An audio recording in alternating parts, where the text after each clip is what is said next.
السلام علیکم ورحمۃ اللہ وبرکاتہ۔ اعوذ باللہ من الشیطان الرجیم، بسم اللہ الرحمن الرحیم۔ یسألونک ماذا ينفقون قل ما انفقتم من خیر فللوالدین والاقربین واليتامى والمساکین وابن السبیل وما تفعلوا من خیر فإن اللہ به علیم۔ کتب علیکم القتال وهو کرہ لکم وعسى أن تكرهوا شيئا وهو خير لكم وعسى أن تحبوا شيئا وهو شر لكم والله يعلم وأنتم لا تعلمون۔ صدق اللہ العظیم۔ عزیزان محترم، ابھی جن آیات کی تلاوت کی گئی ہے یہ دوسرے پارے سورہ بقرہ کے 26ویں رکوع کی آیتیں ہیں۔ گزشتہ جو مضمون گزرا ہے اس کے اندر اللہ سبحانہ و تعالیٰ نے یہ بات ذکر فرمائی کہ ابتدا میں جو انسان جو دنیا میں پیدا ہوئے وہ ایک زمانے تک ایک ہی دین پر قائم تھے، اللہ کو ماننے والے تھے۔ جیسا جیسا انسانوں کی نسل آگے بڑھتے گئی، لوگ مختلف جگہوں پر بسنے لگے، تو اب شیطان نے ان کے اندر ایسے اختلافات کھڑے کر دیے کہ اب ان میں سے بعض لوگ اللہ کے ساتھ کفر اور شرک اختیار کر بیٹھے۔ لیکن اللہ تعالیٰ نے ان کے اختلاف کی وجہ سے، ان کے بھٹکنے کی وجہ سے ان کو ایسے ہی نہیں چھوڑ دیا، بلکہ جیسا جیسا ضرورت پڑی اللہ تعالیٰ نے اپنے پیغمبروں کو بھیجا اور اپنی کتابیں نازل فرمائی تاکہ لوگوں کے اندر سے اختلافات ختم ہو جائیں اور لوگ اللہ کو ماننے والے بن جائیں، ایک ہی دین پر قائم ہو جائیں۔ الغرض پھر ان میں سے بھی ایسے لوگ ہوئے کہ جنہوں نے انبیاء علیہ السلام کے اس دنیا سے گزر جانے کے بعد انہوں نے حسد، بغض و کینے کی وجہ سے کتابوں میں اختلاف کیا، جیسا کہ بنی اسرائیل جو کہ مشہور ہے کہ اس نے کتنی بڑی غلطیاں کی ہیں، اللہ کی کس طرح سے نافرمانی کی ہے، اور ان لوگوں نے حضور اکرم صلی اللہ علیہ وسلم جو کہ آخری پیغمبر ہیں آپ کی نشانیوں کو چھپا دیا، اور تورات میں، انجیل میں ان لوگوں نے، عیسائیوں نے، یہودیوں نے رد و بدل کیا، تحریف کیا تھا۔ الغرض اختلافات سے وہی لوگ محفوظ رہ پائیں گے جو سچے ایمان والے ہیں، جو اللہ کے حکم کو مانتے ہیں۔ تو ہم پر بھی یہ چیز لازم ہے کہ ہم اللہ رب العزت کے احکامات کی تعمیل کریں تاکہ ہم گمراہیت سے محفوظ رہ پائیں۔ اب اس کے بعد یہ بات بھی ذکر کی گئی تھی گزشتہ آیت میں کہ ایمان لا لیے تو اب جنت میں چلے جائیں گے، بس اس بات پر اگر بھروسہ کر بیٹھیں گے تو یہ بڑی بے وقوفی ہے، کیونکہ یہ بات ہر مسلمان کو یاد رکھنا ضروری ہے کہ جب اسلام لے آتا ہے کوئی بندہ، کوئی انسان، تو پھر اس کو بڑے امتحانات سے گزرنا پڑتا ہے، کیونکہ جب تک انسان ان آزمائشوں سے نہیں گزرے گا تو اس کے ایمان کی مضبوطی، اس کی سچائی کیسے پتہ چلے گی؟ تو لہٰذا سچا پکا مسلمان وہ ہوگا جو آزمائشوں، مصیبتوں پر صبر اور تحمل سے کام لے گا۔ اور یہ حدیث شریف بھی ہمیشہ یاد رکھنا چاہیے، الدنیا سجن المؤمن و جنت الکافر، کہ دنیا مومن کے لیے قید خانہ ہے اور کافر کے لیے جنت ہے۔ اسی طرح سے یہ بات بھی یاد رکھ لیں، حضور صلی اللہ علیہ وسلم کا فرمان ہے، حفت النار بالشہوات وحفت الجنت بالمکارہ۔ حضور صلی اللہ علیہ وسلم نے ارشاد فرمایا کہ جنت کو ناپسندیدہ چیزوں سے، مشکلات، آزمائشوں سے جنت کو گھیر دیا گیا ہے، اور دوزخ کو خواہشات اور عیش و عشرت کی چیزوں سے گھیر دیا گیا ہے۔ تو گویا جو انسان عیش و عشرت میں پڑے گا، اپنے نفس کی خواہشات میں پڑے گا اور اس پر چلتا رہے گا، تو پھر دوزخ میں جانا اس کے لیے آسان ہو جائے گا۔ لیکن جنت میں جانا ہے تو پھر بڑے مسائل کا سامنا کرنا پڑے گا۔ یہ راستہ آسان نہیں، بلکہ ہر قدم قدم پر امتحان ہوگا، تب جا کر ہم اس پر صبر کریں گے، امتحان میں کامیاب ہوں گے، ان تکلیف و مصیبتوں کا سامنا کریں گے تو ہم اپنی منزل تک آسانی سے پہنچ پائیں گے اور جنت میں جانا آسان ہوگا۔ اب آئیے ان چیزوں کے بعد اب انسان کے لیے جو سب سے اہم، جو عزیز تر چیزیں ہیں، ایک ہے مال، دوسرا ہے جان۔ جو انسان بڑا پیار کرتا ہے مال سے، اپنی جان سے، تو اب یہاں پر اللہ رب العزت یہ باتیں ذکر فرما رہا ہے کہ مال کی، اپنی جان کی ایک مسلمان کو پرواہ نہیں کرنا ہے، بلکہ اللہ تعالیٰ کا جو حکم ہوگا تو مال بھی حاضر، جان بھی حاضر، یہ مسلمان کے اندر جذبہ ہونا ہے۔ ہر چیز میں اللہ کے حکم کو مقدم رکھنا ہے، آگے رکھنا ہے، اللہ کے حکم پر جان بھی قربان، مال بھی قربان۔ اب دیکھیے آیت شریفہ میں کیا حکم دیا جا رہا ہے اور صحابہ کرام نے کیا سوال کیا تھا۔ يَسْأَلُونَكَ مَاذَا يُنْفِقُونَ قُلْ مَا أَنْفَقْتُم مِّنْ خَيْرٍ فَلِلْوَالِدَيْنِ وَالْأَقْرَبِينَ وَالْيَتَامَى وَالْمَسَاكِينِ وَابْنِ السَّبِيلِ وَمَا تَفْعَلُوا مِنْ خَيْرٍ فَإِنَّ اللَّهَ بِهِ عَلِيمٌ۔ یعنی اے پیغمبر صلی اللہ علیہ وسلم، لوگ آپ سے پوچھتے ہیں کہ اللہ کی راہ میں کیا خرچ کریں، تو آپ فرما دیجئے جو کچھ بھی خرچ کرو وہ درجہ بدرجہ ماں باپ اور رشتہ داروں اور یتیموں اور محتاجوں اور مسافروں کو دو، اور جو بھلائی تم کرتے ہو اللہ اس کو جانتا ہے۔ اس آیت شریفہ کا بیک گراؤنڈ کہ یہ کن حالات میں نازل ہوئی، تو اس کا شان نزول یہ بتلایا گیا ہے کہ ایک بڑے بوڑھے صحابی تھے، پیسے والے تھے، ان کا نام عمرو بن جموح ذکر کیا جاتا ہے رضی اللہ عنہ۔ تو انہوں نے حضور کی خدمت میں عرض کیا، یا رسول اللہ صلی اللہ علیہ وسلم، کیا خرچ کرنا ہے اللہ کی راہ میں، اور کن لوگوں پر، یعنی کہاں پر خرچ کرنا ہے، کیا خرچ کرنا ہے اور کہاں خرچ کرنا ہے؟ تو حضور صلی اللہ علیہ وسلم نے ان کو جواب عنایت فرمایا۔ تو پھر حضور کی بات کی تائید میں اللہ تعالیٰ نے یہ آیت نازل فرمائی، کیونکہ بتلایا گیا ہے کہ کیا خرچ کریں، حلال طیب مال خرچ کیا جائے، کیونکہ حرام مال، ناپاک مال اللہ کو پسند نہیں ہے۔ اللہ کی ذات طیب ہے، لہذا اللہ طیب یعنی پاک چیزوں کو پسند فرماتا ہے۔ تو حلال کمائی اور اچھا مال، پاکیزہ مال اللہ کی راہ میں خرچ کرنا ہے۔ پھر کہاں خرچ کرنا ہے، تو بتلایا جا رہا ہے کہ سب سے مقدم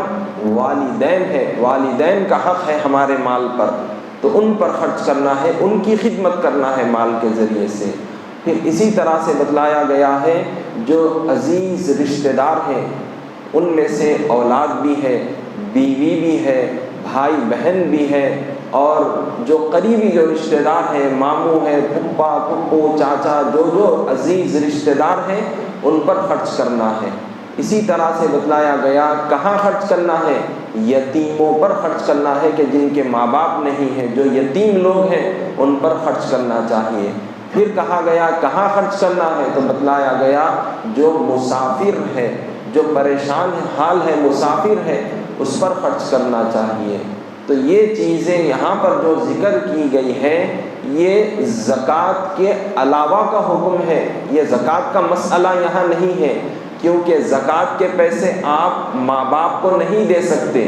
زکوٰۃ کے پیسے آپ اپنی بیوی کو نہیں دے سکتے، زکوٰۃ کے پیسے آپ اپنے دادا دادی نانا نانی کو نہیں دے سکتے، زکوٰۃ کے پیسے آپ اپنے پوترا پوتری بیٹا بیٹی کو نواسے نواسی کو زکوٰۃ کے پیسے نہیں دے سکتے۔ تو یہاں پر جو مسئلہ ذکر کیا جا رہا ہے یہ عام حالات کے اعتبار سے عام پیسوں کی جو خرچ کرنے کی باری ہوگی تو وہ چیز کو یہاں پر ذکر کیا گیا ہے۔ تو یاد رکھ لیں، ایک تو زکوٰۃ ہے وہ الگ مسئلہ ہے، وہ سال میں ایک مرتبہ فرض ہوتی ہے، لیکن اس کے علاوہ بھی عام حالات میں ہم کو اللہ نے جو مال دیا ہے تو ہم اس کو بچا بچا کر اٹھا کر رکھنے کے بجائے ان چیزوں میں خرچ کریں تاکہ اللہ تعالیٰ کی رضا، اللہ تعالیٰ کی خوشنودی حاصل ہو۔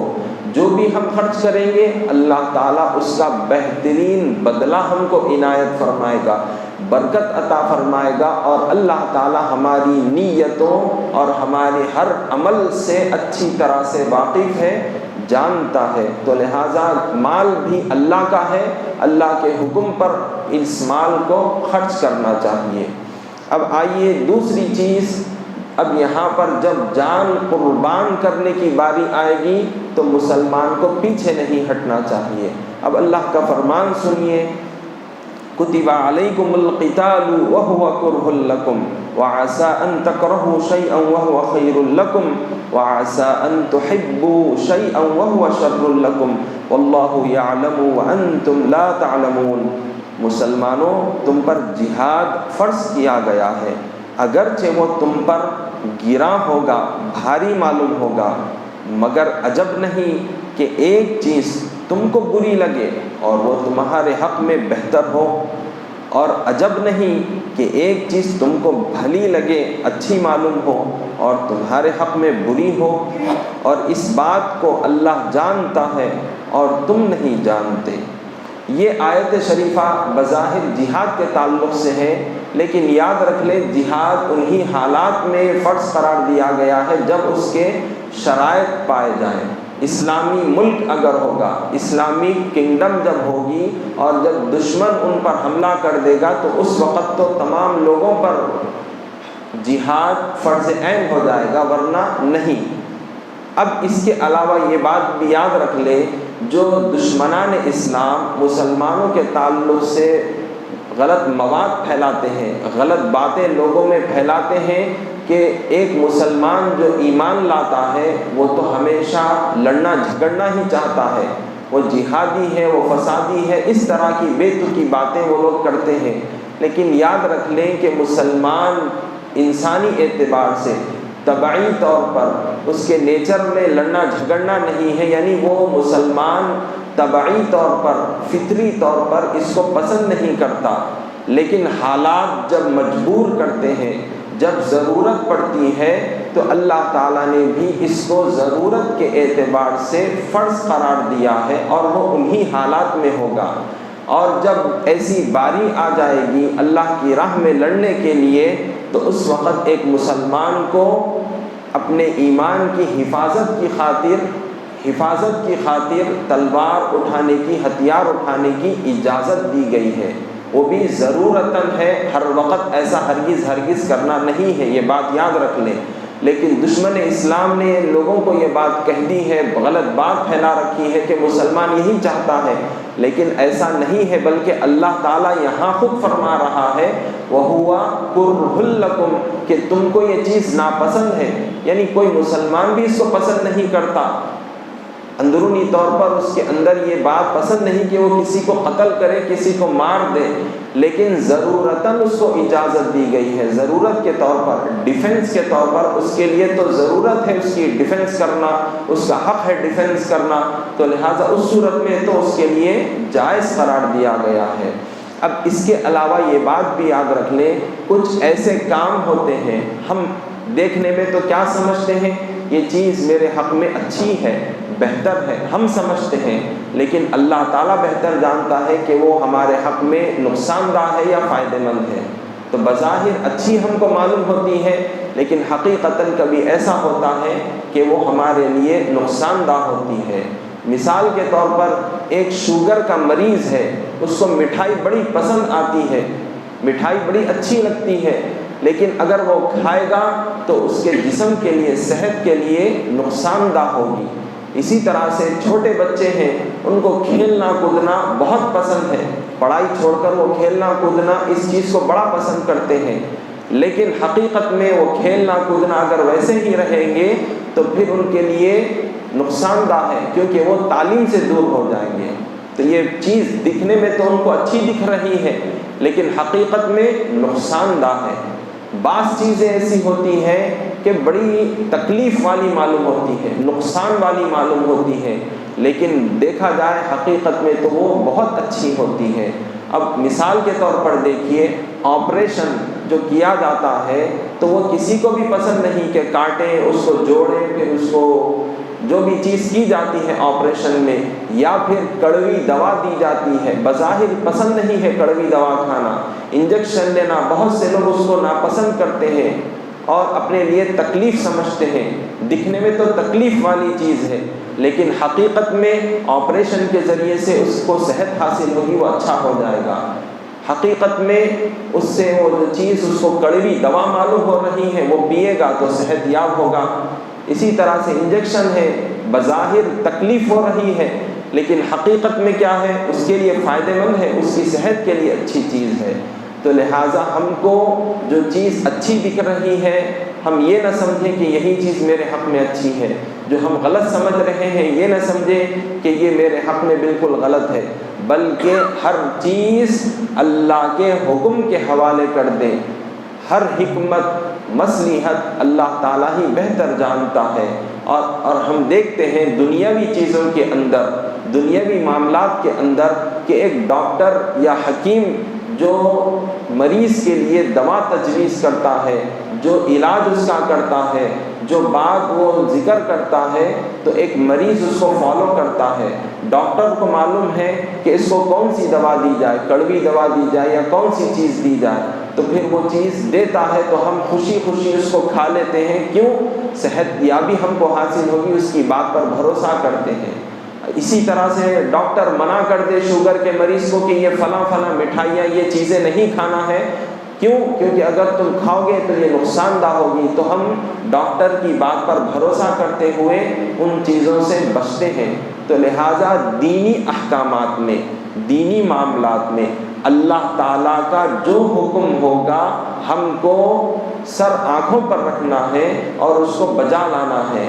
ہر حکم اللہ کا جو ہوگا اللہ تعالیٰ ہی اس کی حکمتیں، مصلحتیں بہتر جانتا ہے، ہم کو نہیں معلوم، لیکن ان احکامات کو خوشی خوشی مان لینا ہے اور اس حکم کو بجا لانا ہے۔ وصلی اللہ تعالیٰ وسلم علی خیر خلقہ سیدنا محمد وعلی آلہ واصحابہ اجمعین، الحمد للہ رب العالمین۔